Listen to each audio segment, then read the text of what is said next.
You gotta do the Leon S. Kennedy. Oh yeah. Fucking asshole. We're in a zombie apocalypse. What are you doing? Does he die in Resident Evil 6? You should play Resident Evil 6. Nah, man, I'm good. You should also play Resident Evil 7. Yeah, at some point, yes. In 7, yeah, you don't need to play 6. No. You don't. No, I'm good. You could play 6. 6 isn't that bad. Just don't look at it as a Resident Evil game. It's just a zombie survival. But there are better zombie survival games. Zombie U is preferable to Resident Evil 6. Fuck off. Damn. It's not that bad.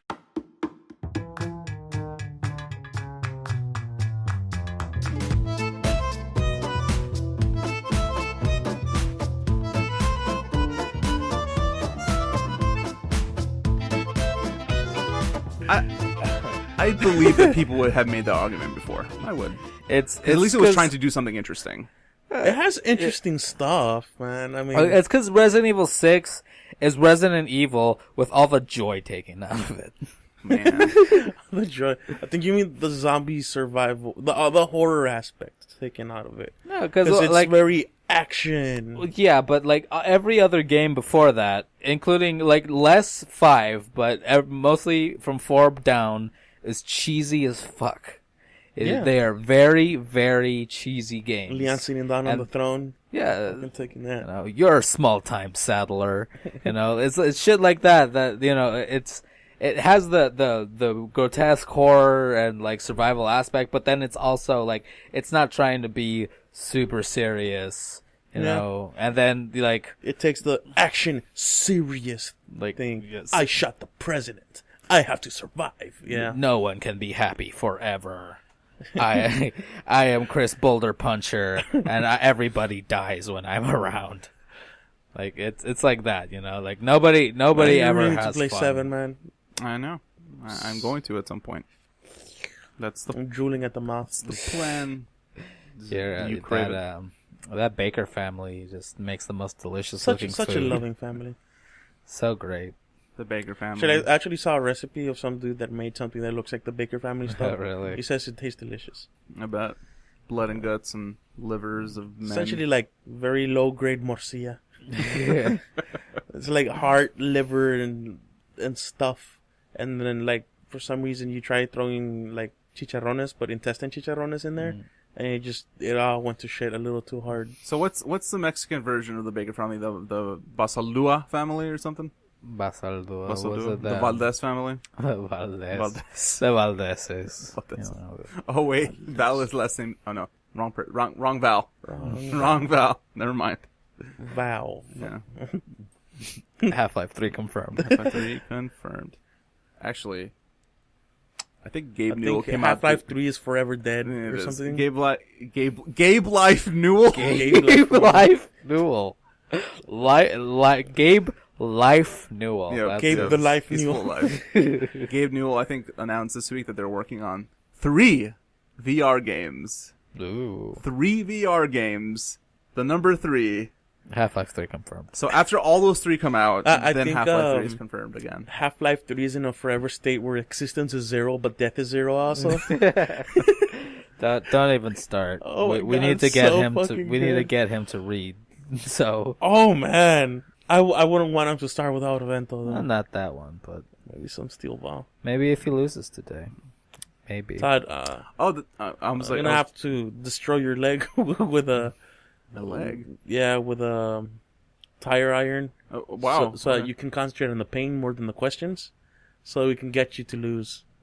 To do what? What do you want me to do? Do something. Okay. We'll find something for you to do. Well, if you lose today, you have to beat yourself with a tire iron. Apparently. No, I'll beat myself with that thing that Marcus uses in Watch Dogs 2, the fucking yo-yo. The monkey fist. Monkey fist. I think that he calls it a thundercracker or thunderball. Thundercracker. You know what's funny? Every time I accidentally like pull it out, he takes it out and he just kind of swings it. Yeah, but people are like, "Whoa, what's fuck?" And it's like, dude, it's like a yo-yo. For all you know, it's a yo-yo. Why don't you chill out? Look, it's super colorful and stuff. It is. Something I will also mention about Watch Dogs 2 is how unrealistic people react to your car. I'll be driving down the road normally, and I'm not even near the sidewalk, but I'm just driving a little fast, and people are like, "Whoa! You almost crashed into me." I'm like, dude, you're like a mile away from where I am. It's ridiculous. I'm going 35 on a 30. Calm down. This That's is good stuff. Hi. This is The Order, episode 3. This is gonna be the Order Express. Express. Yeah. Because we have less to talk The about. Express Order. Yeah, the express order. So that's like window order. Window It's order. fast food. That's it. The Drive. window This express. is the drive-through order. The Window Express, what starring was James it? Franco and It's Seth not a Rogen. sit-in diner. It's a takeout. Yeah. Denzel Washington. There, is the there you go. villain The for takeout once. order. The takeout order. The takeout order. Yeah, the order. Takeout edit. I'm one of your hosts, Todd, and I'm as always joined by Capello on my right Hello. and Benny on the up. On the up. On On, the a, up. on a wonderful leather couch. Yep, on a leather-esque couch. Floating directly above us. He's floating above us. I'm slowly taking the form of a spaghetti monster. I mean, that's what happens when you have the power of Satan. I think you mean satin. You're right. I'm sorry. Forgive You know, me. it's been a while since we have Man, it's mentioned been- good yeah. old Satan. It's been like half a year. Man, since I that makes it mentioned sound like Satan. we're friends with him. Fuck Satan. He's an asshole. he's an old friend of ours. You know who we are friends with, though? We're friends with DJ Jesus. Jesus. Who is DJ Jesus, who is just physically traumatized that we are mentioning Satan on this Also, podcast. he's also physically traumatized because there's a fucking couch hovering above where he is right now and Yeah. where Benny is. Don't worry, I'll protect you, DJ Jesus. Or you'll fall on him. Believe in me and I'll believe on you. I guess this week was kind of not necessarily news light, but not news heavy. A lot of it was just kind of continuations of what happened last week and the week before. Which we've gone over. We've gone over the talked the about. GameStop stuff is still a thing. I thought it was gonna like go away after like 3 days. Now people are Nah. still talking about it. Some interesting experiences this week about that too, but maybe I'll tell you about that later. I think one of the things that we kind of maybe skipped out on last week, surprisingly, when we were talking about PAX, was that E3 this year, for the first time, is going to be actually open to the public. Which they... So, I think a lot of people have the misconception that E3 is 100% a press and, like, private show, but people of the public still get into it because they know someone. And a lot of those... There's plenty of those people that make up that, make up some of the population. Populace. But I believe that now they want more people to go in. They're trying to... It's basically a cry for help, like... keep E3 relevant. Hey, a lot of people are doing their own shit now. A lot of people are doing their own stuff. You guys now. want to come in? Yeah. Yeah. So I believe it's like tickets between $150, which is like if you get them now, and then like I think a month from now they'll be like $250 or something. And I believe they have 5,000 slots. So it's actually fairly small compared to like a Comic-Con or obviously or a PAX. There's like 50,000 people go to a Comic-Con. Yeah. So it's 10 times that what they're allowing to PAX. Well, it Although could- that doesn't account for the actual news press who are still going to go. And Yeah. like YouTube people and Yeah. stuff like that. This kind of move was a kind of a long time coming from E3, just because in the past 5 years, you've seen a lot of publishers kind of slowly move away from going to E3 because, one, I think it's obviously expensive for them to have a booth to do all this stuff, but also because they also attend other events where, and to be fair, like I think a lot of publishers are more interested in having fans, people who are going to spend money, get their hands on their content, their games, their hardware, so they'll more than likely go to other events that are fan-based instead of press-based, And even CES is kind of like dying out. Like CES, I think it's smaller and smaller every year.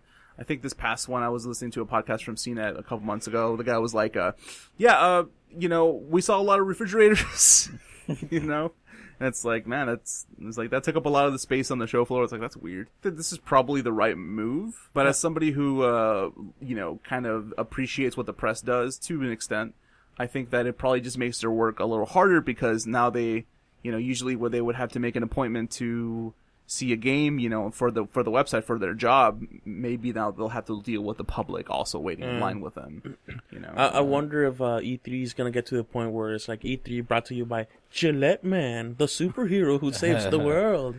I think that E3 has been sponsored a couple times before, maybe, or like, yeah, I think they have. I never pay attention. I rarely pay attention to that stuff too. It's not super evident, I guess, unless you're actually there. I mean, especially with Nintendo kind of getting out of it a couple years ago. I think that's where it started. It started with them. They're the ones who pulled out. Once Nintendo realized we Nintendo can do look- our own thing, everybody else started to realize, hey, we can do our own thing. You know? Nintendo, the original pull-out kings. The original pull-out king. That's gonna be the name for this episode. The kings of pull-out. Yeah, and then EA has, at least this past year, if you recall, they had events in they had 2 press conferences. They had one in LA, or Anaheim, I'm sorry, and the other one in London.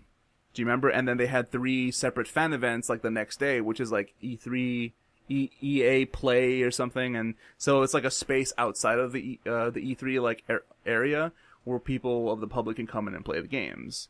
So like EA was gone, and that's because EA makes up a huge market, a huge part of the market, because not only they're like the department store of video games, because they have sports, they have Mass Effect, they have Battlefield, they have a million different spectrum. They run the spectrum.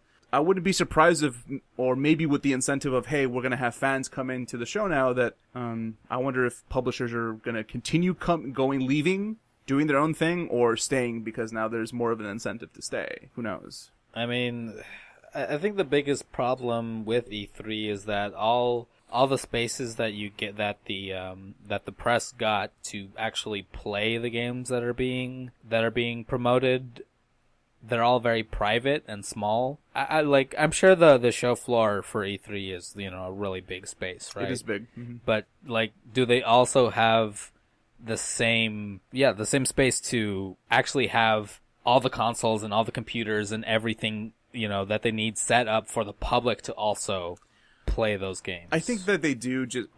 I'm not too sure about the Anaheim Center in particular, but this past year, for example, I heard a lot is that there were completely empty hallways, that had usually been taken up by other publishers like EA, for example, or Nintendo, right? So I think there probably is the space. See, because if they're going to make it more public, I can see it as a publisher or a developer, opportunity to actually have real estate set aside for people to play there. Yeah, people that are potential customers. Not to say that the press aren't potential customers, but usually they get that review copy because it's their job or whatever, There are too many conventions in one year. And not just here in North America. Oh, I mean, obviously there's Gamescom and stuff, and that's technically the only one they get over there.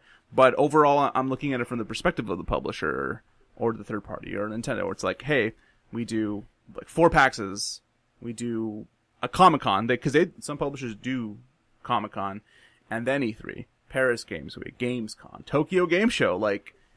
At some point, I think what a lot of people in that, in those positions are assessing is which ones give us the most exposure. And I think for a lot of them, it might not even be E3. For some of them, it could be like, hey, it's actually Gamescom, or hey, it's PAX Boston. I still think, though, it's kind of like that fairy tale from when I was like a teenager. It's like, I still think E3's cool. Like, it's just this cool thing. We get together a lot of the times to watch it. Like, it's almost a tradition. Mm-hmm. So I hope it still exists in some form in the future, but I think that its future is definitely in question, Yeah. Without a doubt. I see E3 maybe opening up to indie more as a viable future route. But as far as the big publishers go, they're all starting to lean further and further away and to just say, we can do our own thing, which is smart from them, right? But they set the parameters. They're in control of what they do. And I almost forgot about PlayStation Experience, which happens in December. PSX is a big one now. Yeah, now it is. Now it's becoming really, really the precedent that they set last year is enormous. Yeah, it's pretty good. I mean, their conference was like E3 level of good, And I think Xbox has some kind of Xbox meetup once a year in LA or something. I'm not 100% sure. I don't think it's an annual thing anymore. I think Microsoft is pretty much still invested in E3. Yeah, they probably and actually, since they don't have a big, like a PSX or like a direct space, E3 kind of is their way. Their domain. Yeah, their domain. That's true. And they've been strong the past couple of years. True, with an exception of the launch, right? But and I imagine that Xbox is gonna have to blow some minds at E3 this year because their games are kind of starting to fall real short. They've already kind of expended all their major first-party titles as of the past 2-3 years, right? There's Halo 5 and I mean, I'm pretty sure Halo will be shown at this E3, but Gears is not, because Gears just came out. Yeah. And Forza, I mean, how excited are the people who are not invested in Forza going to be excited for another Forza, you know? Yeah. So they need new IP. Yeah. A lot. They do. They need a lot. I think Sunset Overdrive was cool, but a lot of people didn't like flock to it. Take to it. Yeah, and what's a Recore wasn't exactly what I guess they wanted it to be either, because it's technically a first-party title. Oh, it's a second-party title. But it was Xbox exclusive. It was Xbox exclusive, and Dead Rising is kind of has its ups and downs too. I mean, this newest one, I don't think a whole lot of people even liked it. A whole lot of They people didn't. removed the timer management, which is a big thing. It was a major thing. So, yeah, you're right. I think that also ties obviously directly into E3 being relevant. Like, if the publishers don't have things to blow people's minds away, then why are people going to want to even come? Mm-hmm. You know? And of course, you do have like individual developers who take a lot of the show floor also, but even they will have off years, right? Absolutely. It's mean to say, but like it constantly feels like EA is always at an off year. Their conferences are not that good, and they come with very little gameplay. Yeah, it just so like once in a blue moon, EA will throw a curveball. Yeah, but their E3s as of the last like 2-3 years have been kind of weak. Yeah, and I keep thinking of Ubisoft, which they have like something really high points and really low points. Yeah. I've said it before, but I really like how they set up their conferences. They have Aisha Tyler hosting every year, and she brings that energy. Mm-hmm. But last year was kind of until they showed For Honor, or the year before. Yes. It was like, and then boom, they showed that. I'm like, whoa, that's new. Mm-hmm.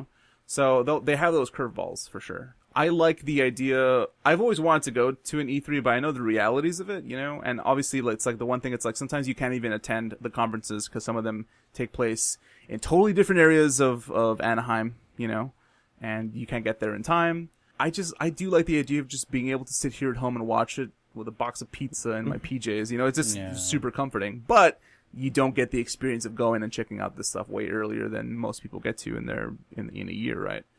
So in the meantime, I enjoy the conventions that I go to and watching it on TV on the computer. Yeah, I mean E3 is a gaming tradition for us, and it's always fun to come sit around, speculate, and make fun of poor Assad Quizzlebatch. Assad Quizzlebatch. I haven't leveled them in a while. I haven't even looked at poor Quizzlebatch. He was there at PSX. He was at PSX. That's the last time we saw him. He's alive and well. Quizzlebatch, we love you. Hey man, QuizzleCon coming 2018. QuizCon. QuizzleCon. I like QuizzleCon. It's gonna take place in his home country, London. He probably lives in like Quizbatchelvania. Quizbatchelvania. Is this a Konami joint? It might be. At some point, it would actually, unironically, be a dream to get him on this podcast. It's like next to the pachinko mines. Pachinko mines. Yeah. You have this all thought out in your head, don't you? Yeah. There's a world. It's just constantly being built on. For some reason, I imagine a 3D platformer where you play like a little pachinko coin or something. 3D platform. 3D, yeah. You mean a pachinko ball? Sure, a pachinko ball. Yes, I'm sorry. There aren't coins. Well, there's no coin action in pachinko, is there? Oh, there are those. I think there's some of them that are those discs. There you go. It's a disc. Like Plinko? I'm thinking of a Plinko machine. Yeah, because pachinko is exclusively like the little steel marbles. Mm-hmm. I think so. I'm not sure if it's exclusive. I don't know. There might be like a hockey puck pachinko machine. Plinko. We could in Canada somewhere. In Canada, they have the Plinko mines. So Plinko and pachinko are almost the same word. Right. They sound the same. Man, that new... Apparently, they're doing good off of that. Yeah, I mean, that's how they stay afloat now. Yeah. Apparently, it ain't games. They're legal gambling.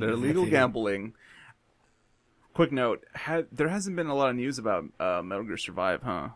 No, not at all. The last time we heard of it was last year, literally. That one time when they showed that one video. Huh. That Konami has announced, however, Bomber Girl, which is their full frontal anime. Bomberman is a girl, and they're like now waifus, and it's a 4-player waifu it's fight. Bomberman waifu wars. It's Bomberman, but Bomberman is a waifu, and then she fights other waifus. What? Yeah. Well, that was announced. I could see it completely working in Japan. Yeah. Because waifu wars. I mean, like, There's always waifu literally wars. the way that you make money now, right? Strap a pair of you need. Jesus Christ. Hey man, I wasn't you wanna know gonna- the truth? I wasn't It's a gonna little word raw, it. I but- wasn't gonna word it that way, but essentially, like, Exploitative. like look at the second highest, the second most popular CCG online right now is Shadowverse, full of waifus. Right. Oh, Overwatch, full of waifus. Okay, yeah. You can't tell me there's no such thing as any waifu fan art on. Oh, yeah, but that's is bae. Those are the fans, though. Yeah, but that's still That's how they waifus. get you. Okay, all right. I like Neo. I mean, you want to play it. I'm sure you'll find a character. You're like, yeah, she's fucking rocking it. She's doing the job. I guess. Yeah. You'll have your favorite. Yeah. There's always your favorite. May is always bae. Neo, full of waifus. Like you. Is Neo? Fire Emblem. Neo Oh is yeah, definitely Neo full has of monster waifus. girls. Fire Emblem. Neo has monster Fire Emblem girls. Heroes. Fire Emblem here. Perfect Chalk to the example. brim of Yeah, it waifu. is. That is You're why Japan Fire does- Emblem is popular right now. Yeah, yeah. It's Yeah. because of the. I heard people saying like, "Hey, look, I got the special art for some person," and it's a picture of a waifu. that you if you want to make money, you strap a waifu on it. Yeah. See, that's a better much way of more elegant. saying. Actually, speaking of more Japanese and Konami stuff, I'm going to mention real quickly that I guess a showrunner for Netflix or some other channel, probably Netflix, has announced that there's going to be a Castlevania show. I did hear that. Yeah. I Yeah. don't know if it's animated. I think it is because I think it's the same people that make Adventure Time. I'm slightly interested. Well, I thought it might be live action, but I didn't read the article. I didn't read anything of it, but I know that the person who's the showrunner is someone who worked on Adventure Time. So it's a possibility that it's an animated show. He talked, I think on the Twitter they talked about like, yeah, we're gonna make it like Game of Thrones, like it's mature. supposed to be like very bloody. Yeah. Which it interests me. Which is, I think Yeah. that's what Castlevania is. Like Castlevania doesn't have a sense of humor. Like it's a serious thing. Oh, it has a light. It's very anime. It's not very humorous. No, it's not. It is very anime though. Mm-hmm. I think that would have been the last thing I would have picked up to make into like a television show or a movie. But sometimes the things that are not the most obvious in this medium probably make sense. I mean, as Castlevania when Alucard came around, suddenly became Bishonen Boy Vampire Hunter. Oh yeah, the lady that did the art drew everyone very much. Very much, Even yeah. the games after that, after Symphony of the Night. I'm sorry, trying to think of the names, but I can't. They're not coming to my head right now. It's like Aria of Sorrow, Mirror of Fate. Yeah, Arrow of Sorrow. I mean, there's Something about a fucking many. painting. Portrait of Ruin. Portrait of Ruin. There's I played a ton. bunch of these. I Yeah, can't there's remember. a ton of Order of them. Ecclesia. Yeah, Like she's very like super thin, very very feminine yeah. boys. Yeah, and that's the other one where if you want to make money, you strap a husbando to there also. Husbando. Yeah, you've never heard. It's husbando and waifus. But Husbando is not a term I knew about, but thank you for telling me. point being that I would like to see like a more grittier Simon Belmont. That'd be really cool. I don't know. In my head, I imagine that cartoon that I could have sworn was from Oni, of like Alucard just appears, he laughs, and disappears. It's like I think that might be Rice Pirate. Rice Pirate. Yeah, where it's like oh, he just disappears. it's like he eats like a thing of garlic. Garlic, and he 'cause he's farts. immune. Yeah, and he farts on Dracula's face. It's like, oh, Alucard, what did you eat? Dear God! And he just starts melting. Did you just turn this into a comedy show or what? Oh This is- man, oh, it was someone's it's- skit. We should show you. Alucard 'cause being a fucking dick to his dad. That sounds incredible. It's great. Okay, Oh my yeah, God, yeah, it's show so me this. funny. All right. Well, before we move on to another topic, I do want to issue a formal apology by the NPC party for something that we didn't realize last episode. Is this corrections? This is not corrections exactly. This is our failure to do even the smallest amount of research about our own people. Like, What do you mean? Devolver Digital is based in Austin, Texas. You're kidding. It's Austin. It's us. They are our heritage. We were saying they were from like I said like fucking Germany or I like said the Netherlands. yeah. I think we were talking about. I was like, aren't they a Swedish company? It's like, no, they're from Austin. Wow, we are up our own fucking asses. Which- on this That's one. why they're here at PAX every Of course, year. they're at PAX South. 'Cause it's They're like right there. Yeah.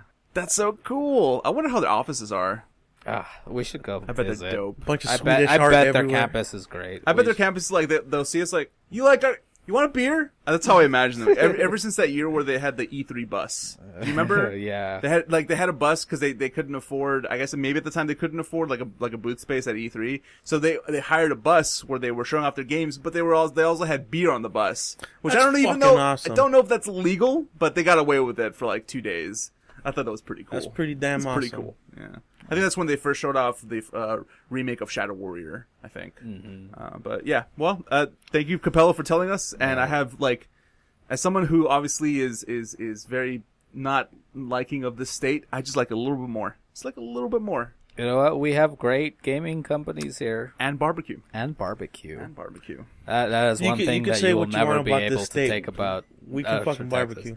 It doesn't matter that we hate gays and are against. Not us. Not us. Not the State. FPC party. But Right, yes. that's not at least we have great barbecue. At least we have bigger. Yeah, that's a justification for everything. And Devolver. I mean, And have you Robert. seen Willoughby's? Yeah. Hell yeah. Hell yeah. Shout out to Willoughby's. So, YouTube. Some YouTube stuff happened this week. Right? Did something happen? I mean, you told me beforehand. I wasn't aware of this. Yes. I was not aware of this actually before you told me. The fuck up that happened.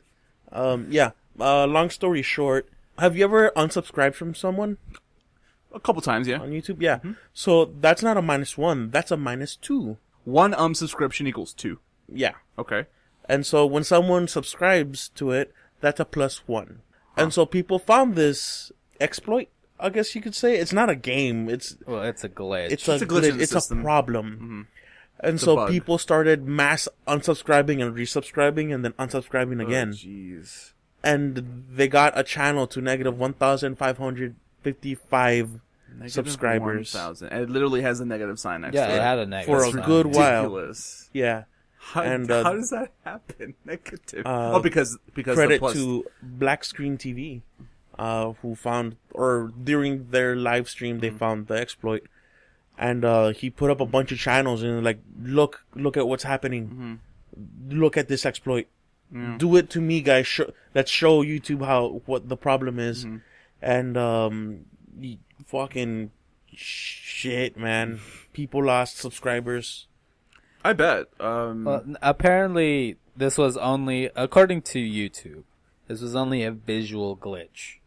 Like it would like reduce numbers, but the glitch would be visual. You would like the person would still have the same amount of subscribers, if you know, but it visually showed it dipping. Them losing, yeah. But I think for maybe a lot of people, especially say for example, if they're looking into a new YouTube channel, seeing how many, I think for a lot of people, maybe seeing how many subscribers makes they or have, breaks it's it. a thing. Yeah, I would imagine some people are like that. The correct visual representation, I think, is important for a YouTube channel. But I mean, we also, that very day, during that stream, we had PewDiePie freaking the fuck. He made a live video and going, guys, what's happening? I'm scared. What is this? Like, for people who live off of it, Yeah. that's Oh, terrifying. yeah, like to think that people are being literally unsubscribed from your channel because of a fuck up that YouTube did is but horrifying. Yeah, just that's- watching your channel lose, just go down in a matter of minutes, if not hours. Right.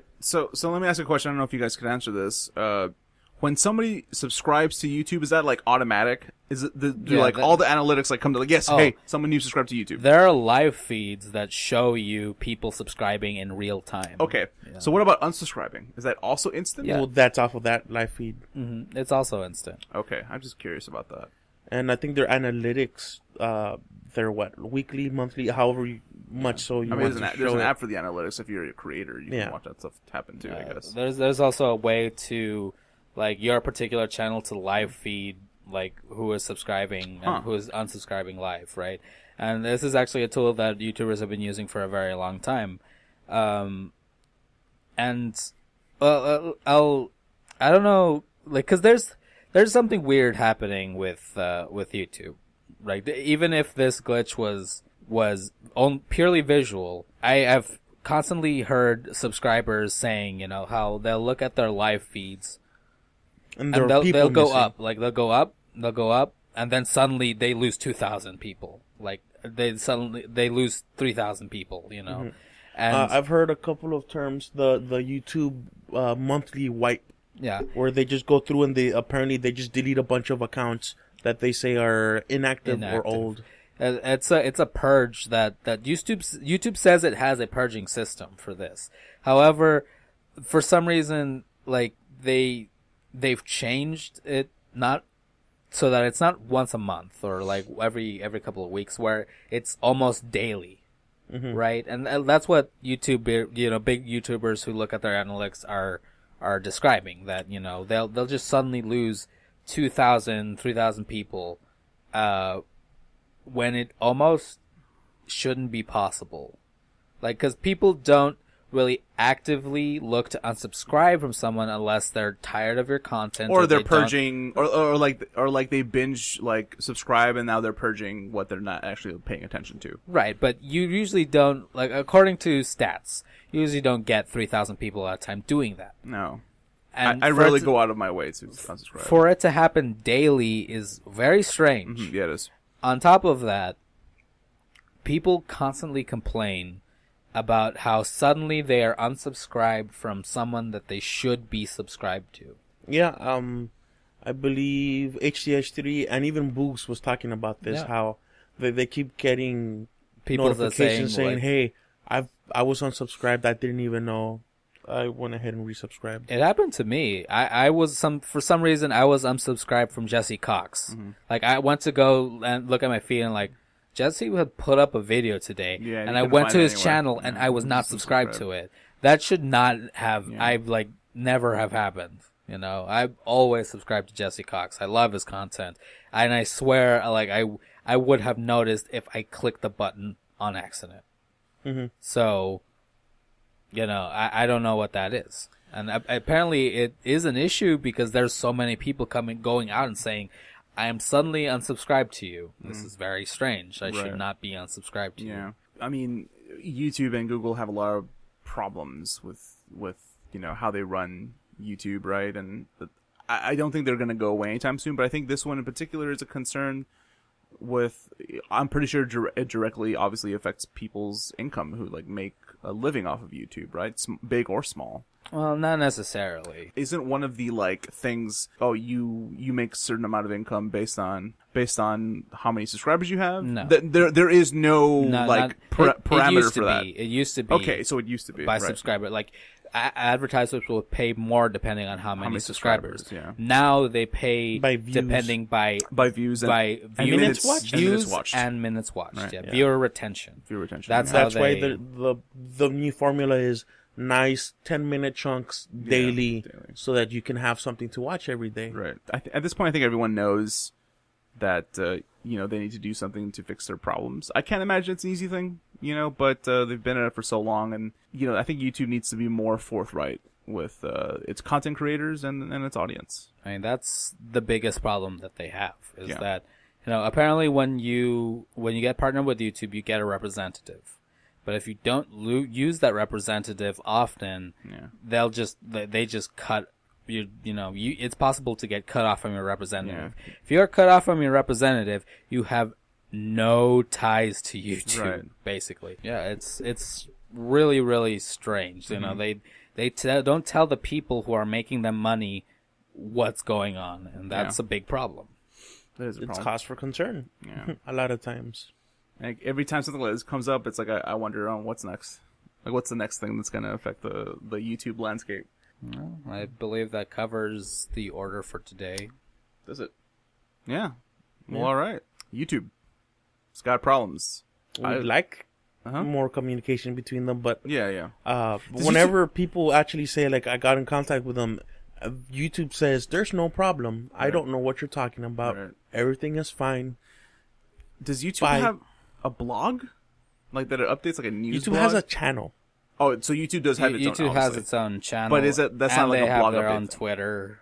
But I think every now and then they do like, hey, we're doing a live stream, like a AMA almost, but on YouTube and live. Right. And yeah, last time they got blown the fuck up with a bunch of angry people. Of They're course. like, we don't what? We don't what? I mean, I could see the frustration in it. Yeah, absolutely. Especially, again, even if I like to concentrate on the smaller, like, the smaller channels who have an audience, but, maybe are struggling. It's like, hey, this is how I make my income. I can imagine them being the most frustrated instead of those who are, like, set and kind of really successful. I think for them, it's more of a frustration than should be for the average user. But, And I mean, like this coming from what Philly D had said sometime back, like, don't put all your eggs in that damn basket, because that's never a good idea. expand. That's why he has I think he has his own website. Even the Super Best Friends, they have their own website. Mm-hmm. They have their own merch. Don't get all your income from one place. Yeah. Have different strands, and if one fails, you have a couple other lines, Yeah, to kind of keep you afloat for a bit. But that's thinking like that it makes me a little bitter, I guess, like that YouTube isn't so sustainable. It was the number one, like, live your dream website. Yeah. And now it's a, now it's not that. It's just harder to do that now more than ever. It is hard to do that a now, little but scarier. it's not that it isn't still the, build your dream website, but you can now see the underworkings of it now that there are people that are so invested. Yeah, the veil has been kind of taken down. Mm-hmm. I'll still watch YouTube stuff though. Oh hell yeah! I mean, It has a hold on the market. Like, there's nothing like YouTube. yeah. There's nothing like YouTube. I mean, there is stuff like YouTube. I mean, yes, but like at that level. I mean, Twitch is getting up there. Oh, but I mean, like in There was such thing as another thing that was like YouTube. That thing got bought by another company and immediately shut down. Super Best Friends were in it. I think. oh, it was, that's right. You had mentioned that. So they got shut Vessel? down. Was it Vessel? That's already gone with. I want to say it was Vessel or it was something, Right. but like it got bought out and then closed because you even use can't the have app, competition. right? Huh? You even use the app to look at some of their stuff, right? The Separate Best Friends. I use their website. Oh, okay, Which okay. I mean, it's their It's their website. Yeah. Yeah. Okay.